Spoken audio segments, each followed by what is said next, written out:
Bonjour à tous, si vous voulez participer au programme Vacances-Travail en Australie, la première chose que vous allez devoir faire, c'est déposer une demande de visa Vacances-Travail ou Working Holiday Visa. Et pour faire cette démarche, vous allez devoir vous rendre sur le site de l'immigration australienne et faire une demande de visa qui est tout en anglais. Si vous avez besoin d'aide, sur pvtis.net, vous pouvez retrouver notre tutoriel que vous voyez à l'écran. Là, sur la photo, c'est moi, Julie, ancienne PVTiste en Australie et également cofondatrice de pvtis.net. Et donc, dans ce tutoriel, vous retrouvez différents chapitres qui détaillent toutes les étapes d'une demande de visa vacances-travail pour l'Australie. Mais aujourd'hui, ce qu'on a décidé de faire, c'est un tutoriel en vidéo et on va reprendre toute la démarche de l'inscription sur le site de l'immigration australienne jusqu'au paiement des frais de visa. On passe maintenant à la première étape de votre demande et pour ça, vous allez devoir vous rendre sur le site officiel des autorités australiennes. Attention à ne pas vous tromper. Vous pouvez le retrouver en tout temps dans notre tutoriel sur pvtis.net. Il s'agit de www.imi.homeaffairs.gov.au. Une fois sur le site officiel, vous allez cliquer sur IMI Account. Vous allez pouvoir ensuite créer un IMI Account en cliquant sur le bouton du bas et vous allez devoir commencer à remplir le formulaire de création de compte. Ici, vous allez indiquer que vous êtes une personne qui fait sa demande de visa par elle-même. Tout ça, vous pouvez l'ignorer. Ici, vous allez mettre votre nom. On va dire que je m'appelle PVTiste. Vous allez mettre votre prénom. Si vous avez plusieurs noms ou plusieurs prénoms, vous pouvez les inscrire à la suite sans mettre de virgule. Et également, vous allez devoir inscrire les lettres accentuées ou avec une cédille, sans accent et sans cédille, sinon vous aurez un message d'erreur. Vous allez devoir ensuite indiquer votre numéro de téléphone avec l'indicatif de votre pays d'origine. Donc si c'est la France, ce sera plus 33 et ensuite vous mettez votre numéro de téléphone. Dernière chose sur cette page, vous allez devoir indiquer votre adresse email. C'est très important d'indiquer une adresse que vous consultez régulièrement puisque c'est là que vous allez recevoir l'email qui vous dit que votre demande de visa a été approuvée. Donc faites bien attention à ne pas faire d'erreur dans votre adresse email. Vous allez ensuite cliquer sur Continuer pour passer à la suite du formulaire. Sur cette page, vous allez devoir choisir un identifiant. C'est automatiquement votre adresse email qui a été saisie. Si vous voulez changer d'identifiant, vous pouvez tout à fait le faire, mais on vous recommande de garder votre adresse email puisqu'en général, c'est plus facile de se souvenir de son adresse email que d'un identifiant. Vous allez devoir créer un mot de passe qui correspond aux consignes qui sont données ici, c'est-à-dire que votre mot de passe doit faire au moins 9 caractères et doit inclure au moins un caractère parmi 3 des 4 catégories suivantes. Les catégories qui sont données ici, c'est lettres minuscules, lettres majuscules, un chiffre et une ponctuation ou un caractère spécial comme un point d'exclamation ou un dollar par exemple. Donc je vous laisse choisir votre mot de passe et surtout notez-le, il n'est pas rare qu'on voit des gens qui ont oublié leur mot de passe et qui du coup ne peuvent plus se connecter à leur interface. Bien sûr, il y a des moyens de récupérer son mot de passe, mais tant qu'à faire, autant le noter quelque part dans un endroit que vous retrouverez facilement. À la section suivante, vous allez choisir des questions qui vous seront posées si jamais vous oubliez votre mot de passe. Donc ça va être important de choisir des questions dont vous connaissez la réponse bien sûr et surtout de bien vous rappeler quelle réponse vous avez donnée, notamment si vous avez mis une majuscule ou non et également bien penser qu'il ne faut jamais mettre d'accent ou de cédille dans vos réponses. Donc quand vous allez devoir récupérer votre mot de passe si ça vous arrive, il faudra là aussi mettre vos réponses sans accent et sans cédille. Parmi les questions qui vous sont posées, je ne vais pas toutes vous les traduire, mais on voit notamment quel est votre film préféré, quel est votre auteur préféré, où êtes-vous né, quel était votre premier boulot, ou encore quel est le nom de jeune fille de votre mère. Si jamais il n'y a aucune de ces questions qui vous intéresse, vous pouvez mettre Write my own question, c'est-à-dire écrire votre question par vous-même, ce qui peut vous permettre par exemple de mettre une question en français ou de mettre une question plus personnalisée. Moi je vais en choisir une pas du tout objective. Je vous laisse deviner ma réponse. Dans cet exemple précis, si je perds mon mot de passe et que le site me demande quel est le meilleur site sur le PVT et que je réponds pvtis.net avec un P majuscule ou si je mets juste pvtist ou pvtis.com par exemple, ça me mettra que ma réponse est fausse et je ne pourrai pas récupérer mon mot de passe. Je vous laisse faire la même chose pour les questions 2 et 3. Moi, je vais faire une petite dédicace à ma maîtresse du CP et je vais mettre où je suis née. À Paris. Voilà. À la section suivante, vous allez devoir indiquer si vous voulez être prévenu par email s'il y a un changement sur votre compte IMI Account. Par exemple, si quelqu'un change votre nom ou si quelqu'un se log à votre compte ou si quelqu'un change votre mot de passe, on ne sait jamais. Comme ça, si ce n'était pas vous, vous saurez que peut-être votre compte a été piraté. Ensuite, vous allez devoir accepter les termes et conditions des autorités australiennes. Je vous laisse les lire pour plus de précision. Et également, vous allez devoir indiquer que vous n'êtes pas un robot avant de pouvoir soumettre votre demande en cliquant sur le bouton en bas à droite. Voilà, votre compte a été créé. Maintenant, vous allez recevoir un email de la part des autorités australiennes vous demandant de confirmer votre compte. Ça veut dire que vous pouvez tout à fait continuer votre demande de visa sans confirmer votre adresse email, mais les autorités vous indiquent que si vous ne confirmez pas votre adresse email, vous ne pourrez pas récupérer votre mot de passe si vous l'oubliez, vous ne pourrez pas modifier votre mot de passe et vous ne recevrez pas non plus les notifications qui vous indiquent si quelqu'un s'est connecté à votre compte ou a changé votre nom ou votre mot de passe. Ensuite, vous allez cliquer sur Continuer et vous allez pouvoir lancer une nouvelle demande de visa en cliquant sur New Application. Là, vous allez devoir choisir le visa qui vous concerne. Donc vous êtes des Working Holiday Makers. Et selon votre nationalité, vous allez devoir choisir le visa 417 ou le visa 462. Un Français, un Belge et un Canadien vont sélectionner le visa 417, alors qu'un Espagnol, un Portugais et un Suisse, à partir du 1er janvier 2022, puisque ce PVT est tout nouveau, vont devoir choisir le visa 462. Pour commencer votre demande de visa, vous allez devoir accepter les termes et conditions qui sont fixés par l'Australie, que vous pouvez consulter en cliquant ici.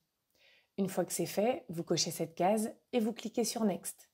À cette étape, un nouveau bouton apparaît, le bouton Save, qui vous permet d'enregistrer votre demande si vous ne voulez pas la terminer aujourd'hui. Quand vous retournerez ultérieurement sur votre e-account, vous pourrez voir votre demande commencer et vous pourrez cliquer sur Edit pour la continuer. Ici, vous allez devoir indiquer le pays dans lequel vous résidez actuellement.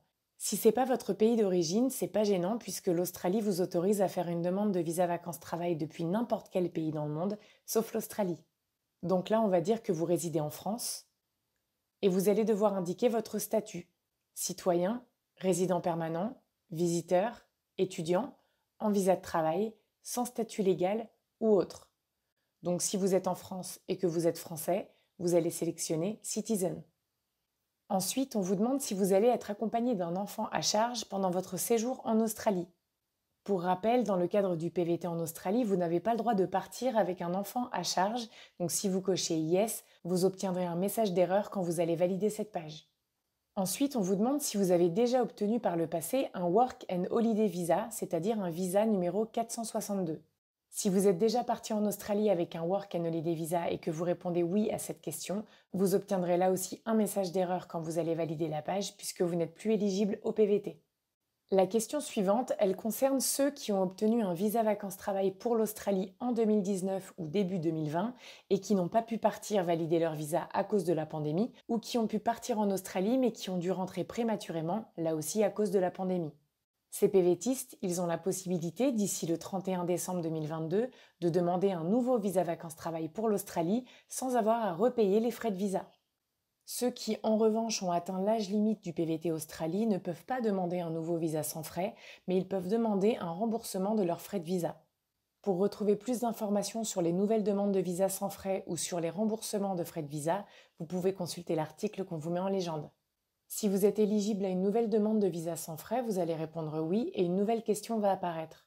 Vous allez devoir fournir au choix votre numéro d'application, votre TRN ou votre numéro de délivrance de visa. Si vous n'êtes pas concerné par cette nouvelle demande de visa sans frais, vous allez répondre non et vous devrez indiquer si vous faites une demande de premier, deuxième ou troisième visa vacances-travail pour l'Australie.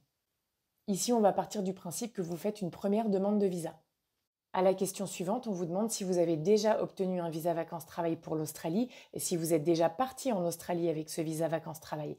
Si vous répondez oui, malheureusement, vous n'êtes plus éligible au PVT en Australie puisque ce PVT ne s'obtient qu'une fois. Par contre, pendant votre premier visa vacances-travail, si vous avez travaillé pendant au moins 88 jours dans des régions et dans des domaines qui vous permettent d'être éligible au deuxième visa vacances-travail, il vous suffit de cocher cette case. Si c'est votre première demande de visa vacances-travail, cliquez non. Enfin, vous allez devoir indiquer la date à laquelle vous pensez arriver en Australie. C'est une date qui ne vous engage à rien. A priori, cette question est plutôt à des fins statistiques. Une fois que vous obtenez votre visa vacances-travail, vous avez 12 mois pour vous rendre en Australie pour le valider. Donc là, on va mettre une date au hasard. Ensuite, vous appuyez sur Next. Sur cette nouvelle page, vous allez devoir indiquer vos informations personnelles. Votre nom de famille, votre prénom Si vous avez plusieurs prénoms, vous pouvez les indiquer à la suite sans mettre de virgule et n'oubliez pas que sur le site de l'immigration australienne, vous ne devez mettre aucune lettre accentuée ou aucune cédille. Par exemple, si vous vous appelez Émilie, vous allez l'écrire comme ça et si vous vous appelez François, vous allez l'écrire comme ça. Vous allez ensuite indiquer si vous êtes de genre féminin, masculin ou autre. Vous allez mettre votre date de naissance. Vous allez indiquer votre numéro de passeport. Attention à ne pas confondre les O avec des zéros et les I avec des L. Pour information, un numéro de passeport français se compose de 2 chiffres, puis de 2 lettres, puis de 5 chiffres, et un passeport belge et canadien se compose de 2 lettres, puis de 6 chiffres. Donc là, je vais mettre un numéro de passeport un petit peu au hasard. Vous devez indiquer le pays qui a émis votre passeport. Si vous êtes ultramarin, même si vous voyez dans la liste Guadeloupe ou Martinique par exemple, vous devez bien indiquer France. Vous devez préciser ensuite votre nationalité, puis votre date de délivrance et d'expiration de votre passeport. Enfin, vous devez indiquer le lieu de délivrance tel que c'est écrit sur votre passeport, mais sans les accents et sans les cédilles. On vous demande ensuite si vous avez une carte d'identité nationale. Si vous n'en avez pas ou si la vôtre a déjà expiré, vous pouvez répondre non, ça ne pose aucun problème. Si vous en avez une, cochez oui. Et vous devez ajouter des détails la concernant en cliquant sur le bouton Add. Comme pour le passeport, vous allez mettre votre nom, vos prénoms, votre numéro de pièce d'identité. Par exemple, si vous êtes français et que vous avez un ancien modèle de carte d'identité, ce numéro se compose de 16 chiffres. Si vous avez un nouveau modèle, c'est une série de 9 chiffres et lettres. Le pays qui l'a émise, sa date de délivrance et sa date d'expiration. Vous cliquez ensuite sur Confirmer pour revenir au formulaire. Maintenant, vous voyez apparaître ici votre carte d'identité. Vous allez mettre ensuite votre ville de naissance. Ici, si vous êtes né en France, vous allez mettre votre département de naissance. Si vous êtes né en Belgique, votre région de naissance. Et si vous êtes né au Canada, votre province ou votre territoire de naissance. Et enfin, vous allez mettre votre pays de naissance. Vous allez devoir indiquer votre statut marital. Conjoint de fait, si vous vivez en couple avec quelqu'un depuis plus de 12 mois. Divorcé, fiancé, marié, jamais marié, séparé ou veuf. Si vous êtes en couple mais que vous ne voulez pas forcément rentrer dans le détail puisque de toute façon ça n'aura pas d'incidence sur votre demande de visa vacances-travail ou sur le statut qu'aura votre conjoint une fois en Australie, vous pouvez cocher jamais marié. Ici, vous devez indiquer si on vous a déjà connu sous un autre nom, par exemple si vous avez été marié et que vous avez pris le nom de votre conjoint ou si vous êtes connu par un autre nom, notamment pour des activités artistiques. Si vous cliquez oui, vous allez devoir faire comme tout à l'heure avec la carte d'identité et cliquer sur Add pour donner des précisions. Vous allez indiquer l'autre nom que vous avez porté, l'éventuel autre prénom que vous avez porté et la raison pour laquelle vous avez changé de nom. La première option, elle ne concerne que les Anglais. Ensuite, vous avez le mariage ou toute autre raison. Si vous cliquez sur Autre, vous allez devoir fournir des précisions. Cliquez ensuite sur Confirmer pour retourner au formulaire. Ensuite, on vous demande si vous êtes bien citoyen du pays qui vous a délivré un passeport. Vous allez très certainement répondre oui. Et on vous demande ensuite si vous êtes également citoyen d'un autre pays. Si ce n'est pas le cas, sélectionnez non. Et si c'est le cas, bien sûr, répondez oui. Là, vous allez pouvoir ajouter le ou les autres pays dont vous êtes citoyen. Pour préciser de quel pays il s'agit, cliquez sur la liste. On va dire que je suis franco-canadienne. Et si vous avez encore une autre nationalité, vous pouvez cliquer sur le plus. Ensuite, on vous demande si vous avez d'autres passeports ou documents de voyage. La majorité des PVTistes va répondre non, mais si vous cliquez oui, vous allez une fois de plus devoir cliquer sur Add pour donner des précisions. Dans cette liste, vous pouvez retrouver les différents documents de voyage à indiquer. Si vous êtes un binational, vous allez certainement devoir indiquer un autre numéro de passeport, mais notez que la plupart des PVTistes qui demandent un visa vacances-travail n'ont pas d'autres documents de voyage et donc peuvent revenir à la question précédente et répondre non. Même chose ici avec les documents d'identité. Beaucoup d'entre vous vont répondre non, mais si vous avez d'autres documents, vous pouvez les indiquer ici. Une fois de plus, vous allez devoir indiquer votre nom, votre ou vos prénoms, et le type de document concerné par cette déclaration. Ça peut être un certificat de naissance, mais ça on ne vous recommande pas forcément de l'indiquer ici. Votre numéro de permis de conduire, ça peut être intéressant de le mettre. Si vous le mettez, indiquez bien votre numéro de permis de conduire national et non international. Votre certificat de mariage ou autre, mais notez que vous n'avez pas forcément besoin de remplir cette section avec votre numéro de passeport et le reste des informations que vous donnez dans les formulaires, c'est déjà suffisant. Enfin, on vous demande si vous avez passé des examens médicaux pour obtenir un visa australien au cours des 12 derniers mois. J'imagine que pour beaucoup d'entre vous, ce ne sera pas le cas, donc vous cochez non. Mais si c'est le cas, comme d'habitude, vous allez devoir fournir des précisions, et là en l'occurrence sur la demande de visa australien que vous avez faite, et éventuellement en indiquant le HAP ID, un numéro que vous a délivré l'immigration australienne si vous avez eu à passer une visite médicale par le passé. Cliquez ensuite sur Next.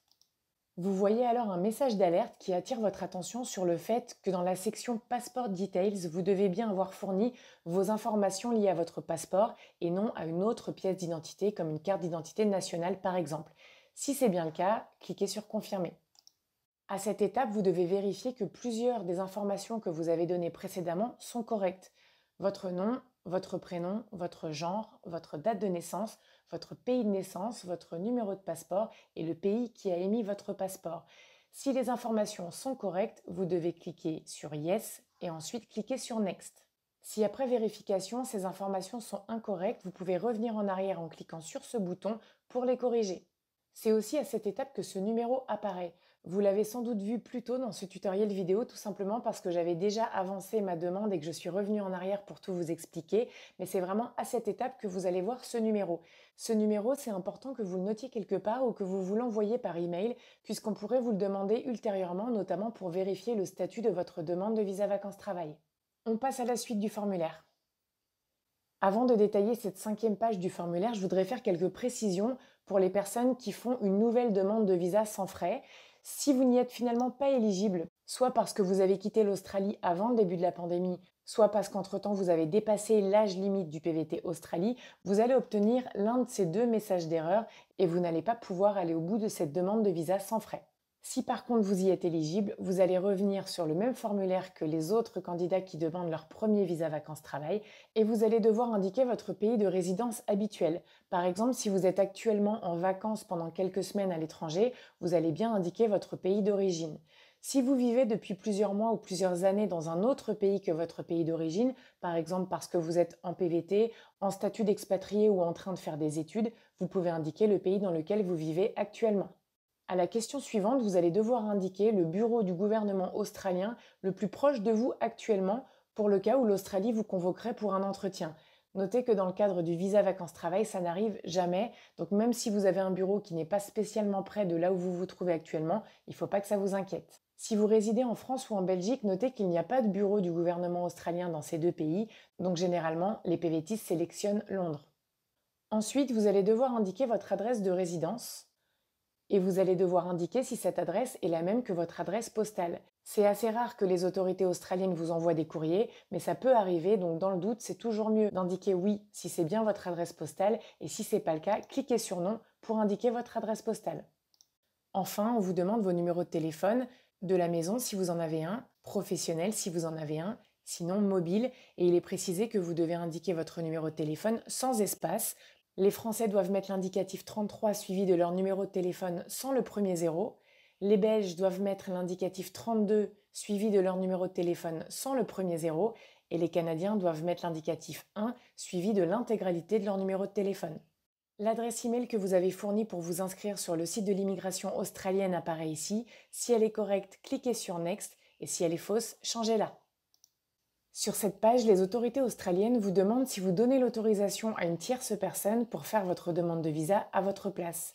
Dans le cadre du programme Vacances-Travail, quasiment 100% des candidats répondent non, puisqu'il est très facile de faire sa demande par soi-même et on ne vous recommande pas de passer par un organisme payant pour le faire.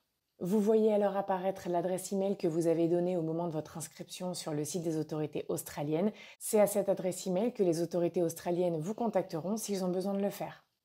On passe à la suite du formulaire.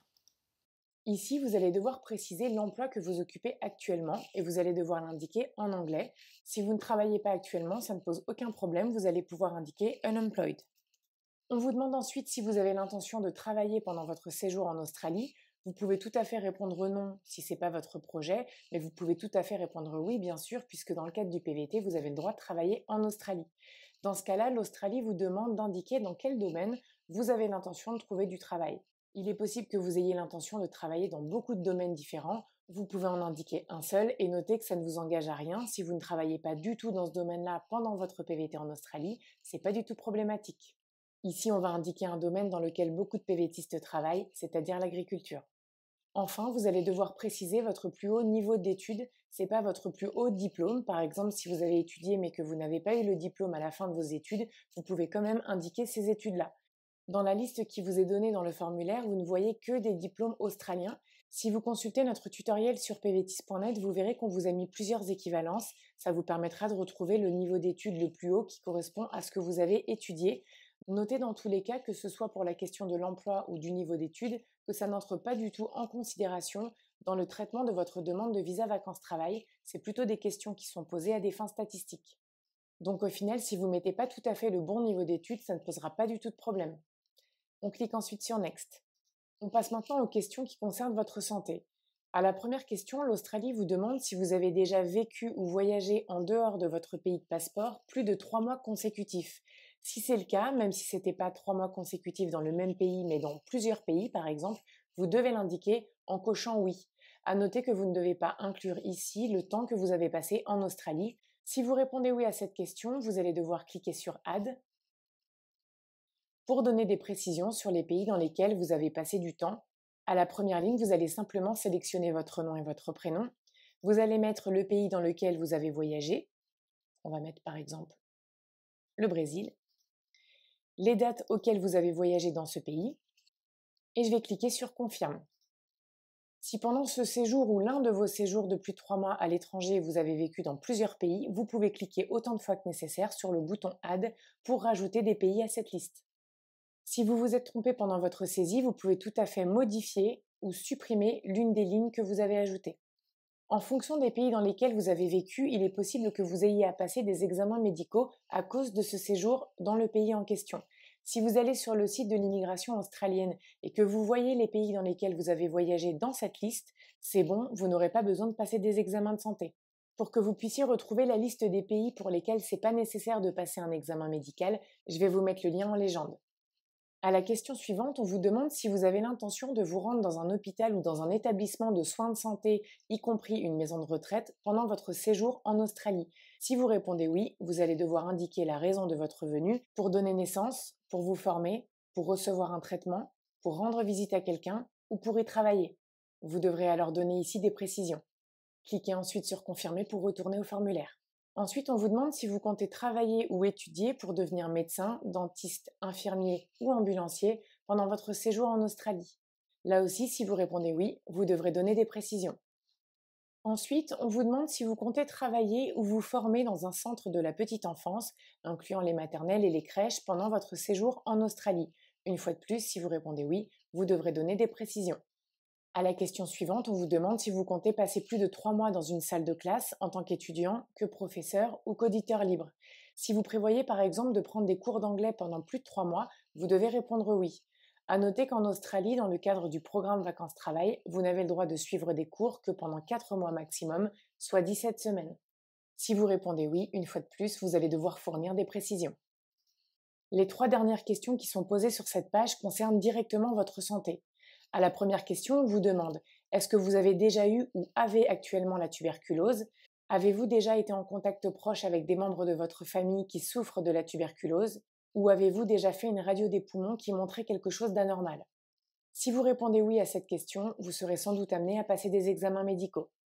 À la deuxième question, on vous demande si pendant votre séjour en Australie, vous prévoyez d'engager des frais médicaux ou de suivre un traitement médical pour l'une des conditions médicales suivantes: maladie du sang, cancer, maladie du cœur, hépatite B, hépatite C, maladie du foie, sida, maladie des reins incluant notamment les dialyses, maladie mentale, grossesse, maladie respiratoire qui nécessite des admissions à l'hôpital ou de l'oxygénothérapie, etc.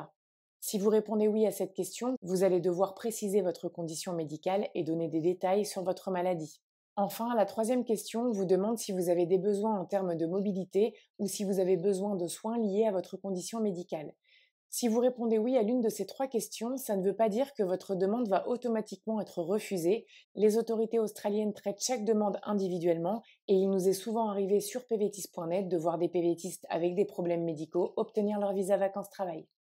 On passe maintenant à la partie légale du formulaire. L'Australie va vous poser beaucoup de questions sur votre passé en lien avec la justice. Si vous répondez non à tout, vous pourrez passer à la suite du formulaire. Par contre, si vous êtes concerné par l'un des cas de figure et que vous répondez oui à l'une des questions, vous allez devoir indiquer la date et la nature du problème, tous les détails de votre jugement et, si vous êtes concerné, vos périodes d'emprisonnement ou de détention. Voici les questions qui vous sont posées. Êtes-vous dans l'attente d'un jugement? Avez-vous été condamné pour un délit, même un délit effacé de votre casier judiciaire, tout pays confondu? Avez-vous déjà fait l'objet d'une ordonnance de violence conjugale ou de violence familiale ou de toute autre ordonnance d'un tribunal ou d'une autre autorité similaire pour la protection personnelle d'une tierce personne? Avez-vous fait l'objet d'un mandat d'arrêt ou d'une notice Interpol? Avez-vous déjà été considéré comme coupable d'agression sexuelle sur un enfant, même si cela n'a pas fait l'objet d'une condamnation? Avez-vous déjà été répertorié sur une liste de délinquants sexuels? Avez-vous été acquitté pour cause de maladie mentale? Avez-vous déjà été reconnu par un tribunal comme incapable de plaider? Avez-vous déjà été impliqué, indirectement ou directement, dans des activités représentant un risque pour la sécurité nationale australienne ou d'un autre pays? Avez-vous déjà été inculpé pour crimes de guerre, génocide, crimes contre l'humanité, torture, esclavage, etc.? Avez-vous déjà été associé avec une personne, un groupe ou une organisation qui a été ou est impliquée dans des activités criminelles? Avez-vous déjà fait partie d'une organisation engagée dans des actes de violence, guerre, insurrection, combat pour la liberté, terrorisme, manifestation, en Australie ou ailleurs? Avez-vous déjà servi dans les forces de police, les forces militaires ou une agence de renseignement? Avez-vous déjà suivi des formations militaires ou paramilitaires, été formé aux armes et aux explosifs ou à la fabrication de produits chimiques ou biologiques? Avez-vous été impliqué dans des activités d'immigration clandestine ou de trafic de personnes? Avez-vous déjà été expulsé d'Australie ou d'ailleurs?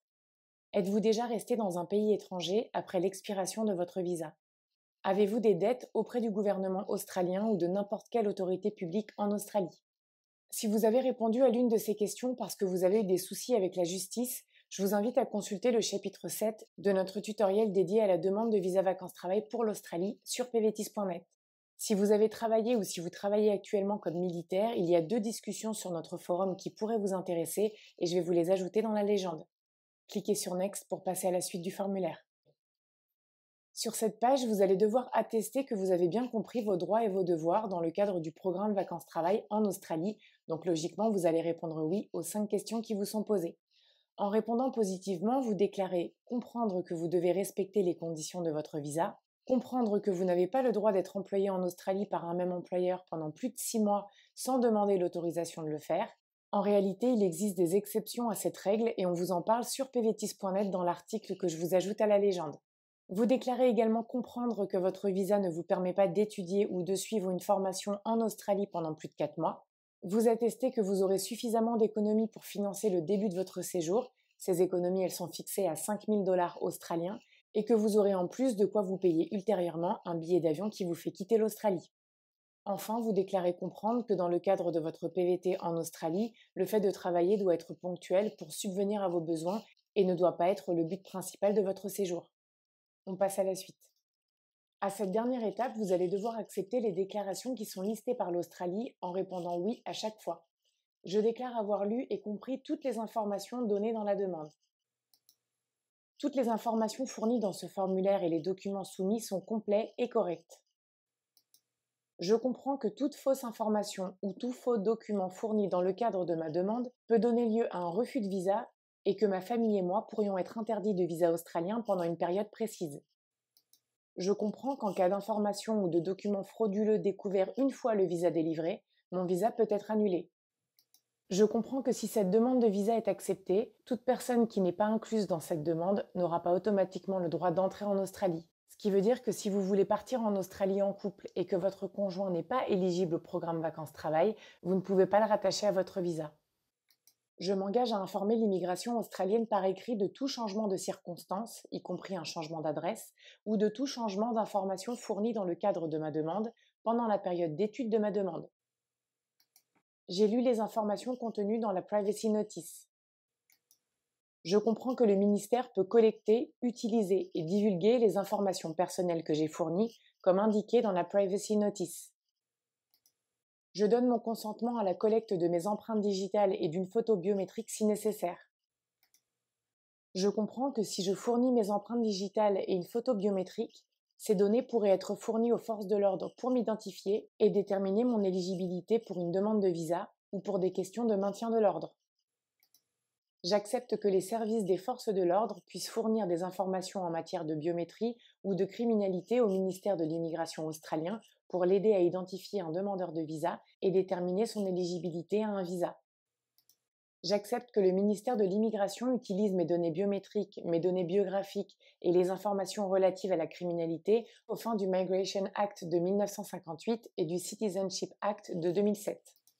Je comprends que si mon visa arrive à expiration et que je n'ai pas de nouveau visa pour rester en Australie, je serai considéré comme un résident illégal. Par conséquent, je devrais quitter l'Australie. Enfin, vous êtes invité à lire la déclaration sur les valeurs australiennes et vous vous engagez à les respecter pendant tout votre séjour en Australie. Vous allez pouvoir ensuite cliquer sur Next pour passer à la page de confirmation des données fournies. Ici, on vous recommande de prendre quelques minutes pour bien relire toutes vos réponses et vous assurer que vous ne vous êtes pas trompé. Si tout est bon, vous allez pouvoir valider vos informations en cliquant sur Next. On s'arrête ici pour le formulaire et dans notre prochaine vidéo, on continuera notre tutoriel en parlant cette fois des documents que vous devez joindre à votre demande de visa.